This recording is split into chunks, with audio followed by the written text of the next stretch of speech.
નમસ્કાર વિદ્યાર્થી મિત્રો, સ્વાગત છે તમારું આપણી યુટ્યુબ ચેનલ ડિજિટલ વિદ્યાલયમાં। મિત્રો, આજે આપણે તમારી બોર્ડની પરીક્ષા માટે ઉપયોગી એવા સામાજિક વિજ્ઞાનના 4 ગુણના મોસ્ટ આઈએમપી પ્રશ્નો વિશેની ચર્ચા કરીશું।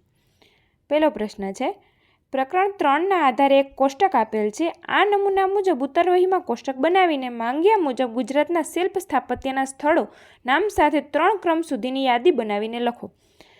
કોષ્ટક આપેલા છે, તેમાં તમારે 3 સ્થળોની યાદી લખવાની છે। ગુજરાતના મંદિરો તો 3 મંદિરો અને તેના સ્થળો, ગુજરાતના જૈન મંદિરો, ગુજરાતની વાવ અને ગુજરાતની ગુફાઓની 3 સ્થળોની યાદી બનાવવાની છે। બીજો પ્રશ્ન છે, પ્રાચીન ભારતે રસાયણ વિદ્યામાં સાધેલી પ્રગતિનું વર્ણન કરો। પ્રશ્ન 3, પ્રાચીન ભારતની વૈદક વિદ્યા અને શૈલ્ય ચિકિત્સાનો પરિચય આપો। ચોથો પ્રશ્ન છે, વાસ્તુશાસ્ત્ર વિશે સમજ આપો। પાંચમો પ્રશ્ન છે, ગણિત શાસ્ત્ર ક્ષેત્રે આર્યભટ્ટે કરેલી શોધો વિશે નોંધ લખો। પ્રશ્ન 6, પ્રાચીન કાળથી ભારતે ગણિત શાસ્ત્રમાં ખૂબ જ પ્રગતિ સાધી છે, તેનો વિસ્તારપૂર્વક જણાવો। પ્રશ્ન 7, એક પ્રયોગાત્મક વિજ્ઞાન તરીકે રસાયણ વિદ્યાનો પરિચય આપો। આઠમો પ્રશ્ન છે, પ્રાચીન ભારતનું વાસ્તુશાસ્ત્ર ક્ષેત્રે મહત્વનું પ્રદાન છે, આ વાક્ય સિદ્ધ કરો। નવમો પ્રશ્ન, રસાયણશાસ્ત્ર એક પ્રયોગાત્મક વિજ્ઞાન છે, આ વિધાન સમજાવો। 10મો પ્રશ્ન છે, વૈદક વિદ્યા અને શલ્ય ચિકિત્સામાં પ્રાચીન ભારતનું મહત્વ જણાવો। 11મો પ્રશ્ન, તફાવત સમજાવો, ખરીફ પાક અને રવિ પાક।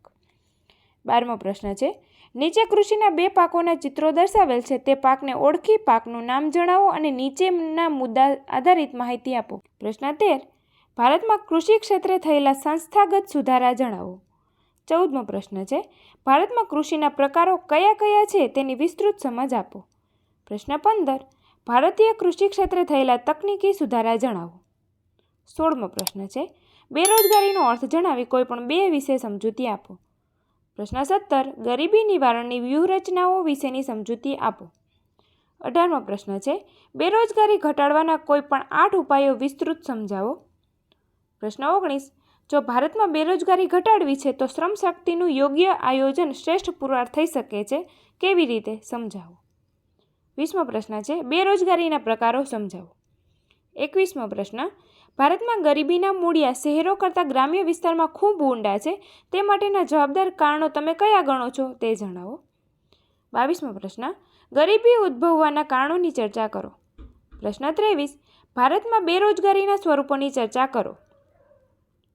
24મો પ્રશ્ન છે, ગરીબી નિવારણ માટે સરકાર દ્વારા શરૂ કરવામાં આવેલા કોઈપણ 5 યોજનાના નામ લખી નીચે આપેલ યોજનાની સમજ આપો। પેલું છે મા અન્નપૂર્ણા યોજના અને બીજું છે સેન્દ્રિય ખેતીને પ્રોત્સાહન।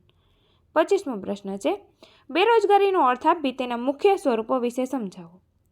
26મો પ્રશ્ન છે, ગ્રાહકે ખરીદી કરતી વખતે શી કાળજી રાખવી જોઈએ। 27મો પ્રશ્ન છે, ISI, FPO, MPO અને HACCP આ 4 માર્કાના પૂરા નામ લખી આ માર્કાનો ઉપયોગ કઈ વસ્તુ માટે થાય છે, તે જણાવો। 28મો પ્રશ્ન છે, ભારતીય બંધારણમાં કયા કયા બાળ અધિકારોનો સમાવેશ કરવામાં આવ્યો છે। 29મો પ્રશ્ન છે, ભારતમાં બાળ શ્રમિકોની માંગ વધુ હોવાના કારણો જણાવી તેને અટકાવવાના ઉપાયો જણાવો। 30મો પ્રશ્ન છે, બાળ મજૂરી એટલે શું, ભારતમાં બાળ મજૂરી કયા ક્ષેત્રોમાં જોવા મળે છે, તે જણાવી બાળ મજૂરીના કારણો જણાવો।